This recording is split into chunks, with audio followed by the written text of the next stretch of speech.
Hello everyone, कैसे हैं आप लोग। आई होप आप लोग अच्छे होंगे तथा अपनी तैयारी मन लगा के कर रहे होंगे। देन मैं मैरी और मैं अपने चैनल मैरी चौधरी में आप लोगों का स्वागत करती हूँ। तो आज मैं इस वीडियो में कवर करने वाली हूँ कि आप लोगों को कौन सी बुक पढ़नी चाहिए। आप एनसीईआरटी पढ़नी चाहिए या महेश वर्णवाल की सार संग्रह पढ़नी चाहिए, लूसेंट पढ़नी चाहिए, कौन सी बुक पढ़नी चाहिए। दोनों में से कौन सी बुक अच्छी है जिसको पढ़ करके हमारी तैयारी अच्छे से हो सकती है। तो आज मैं इस वीडियो में यही कवर करने वाली हूँ। तो आप लोग वीडियो के एंड तक जरूर बनी रहिएगा, क्योंकि आप लोगों का ही बहुत सा मैसेज आया था कि दीदी हम कौन सी बुक पढ़े, कोई एक सी बुक पढ़ करके हमारी तैयारी हो सकती है या नहीं हो सकती है। तो आप लोग वीडियो के एंड तक जरूर बने रहिएगा और वीडियो को ज़्यादा से ज़्यादा शेयर कर दीजिएगा। तो चलिए हम स्टार्ट करते हैं वीडियो को। तो देखिए, अगर आप या तो पीआरटी की तैयारी कर रहे हैं, टीजीटी की तैयारी कर रहे हैं या पीजीटी की तैयारी कर रहे हैं, तो जो आपका जीएस का पोर्शन होता है वो सभी में सेम होता है और आपको सेम पढ़ना भी होता है। उतना ही जितना आप पीआरटी के लिए पढ़ रहे हैं उतना आप टीजीटी के लिए पढ़ेंगे, उतना ही आप पीजीटी के लिए पढ़ेंगे, केवल जीएस का पार्ट। और बाकी जिसका जो सब्जेक्ट है वो अपने सब्जेक्ट के अनुसार तैयारी करेंगे। तो उसके लिए है कि आप लोगों का जो बेस है, जहाँ से क्वेश्चंस उठाए जाते हैं, तो वो आप लोगों का बेस मजबूत होना चाहिए। और अब बात रहती है कि हम बेस कैसे अपना मजबूत करें, कौन सी बुक पढ़े, एनसीईआरटी की बुक पढ़े या आप सार संग्रह की बुक पढ़े। जब आप किसी भी एग्जाम की तैयारी कर रहे हो तो सबसे पहले है कि आपको बेसिक नॉलेज होनी चाहिए। और बेसिक नॉलेज में है कि आपको कहीं से भी क्वेश्चन पूछ दे तो आप लोगों को वो आना चाहिए। और आप एग्ज़ाम हॉल में जब बैठे हो तो आप एग्ज़ाम हॉल में अपने क्वेश्चंस को फाइट कर सको, सॉल्व कर सको। तो इतनी तैयारी होती है तभी आप किसी भी एग्ज़ाम को क्रैक कर सकते हो।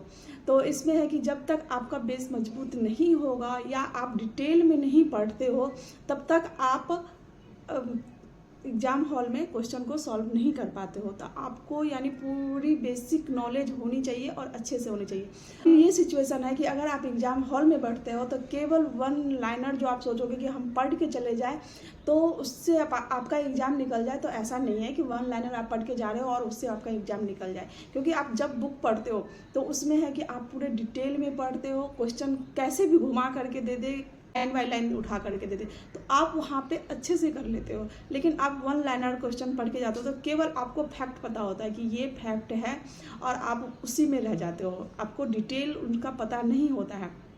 इसीलिए जब आप एग्ज़ाम की तैयारी कर रहे हो और बेसिकली आप अभी टीआरई 4 की तैयारी कर रहे हो, टीचर बनने के लिए तैयारी कर रहे हो, क्योंकि आपको पास होकर के आगे भी बच्चों को नॉलेज देनी है, पढ़ानी है।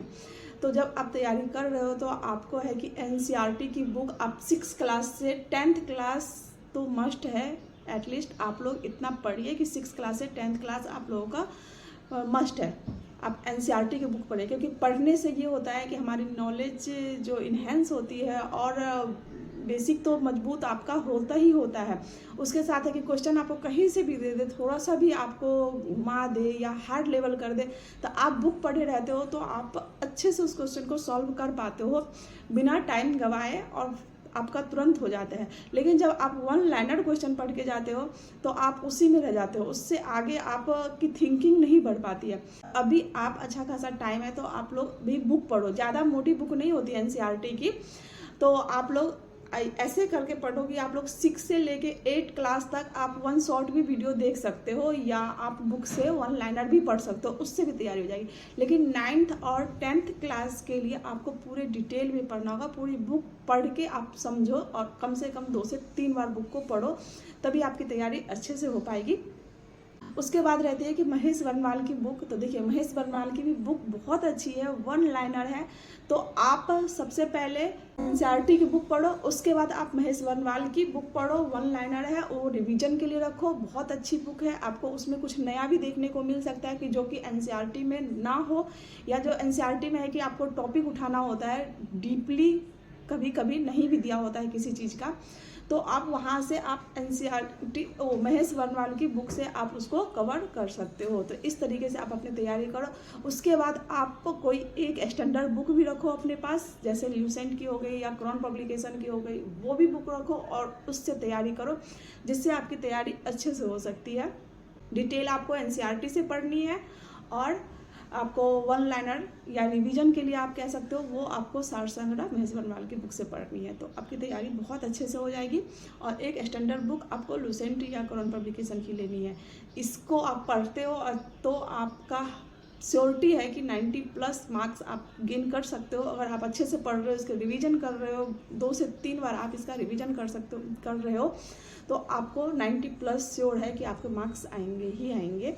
तो आप लोग अच्छे से पढ़ो और अपनी तैयारी करो और 2025 में आप लोग भी टीचर बन के आओ। तो चलिए आज का वीडियो बस इतना ही, मिलते हैं फिर नेक्स्ट वीडियो में। तब तक के लिए जय हिंद, जय भारत, नमस्ते।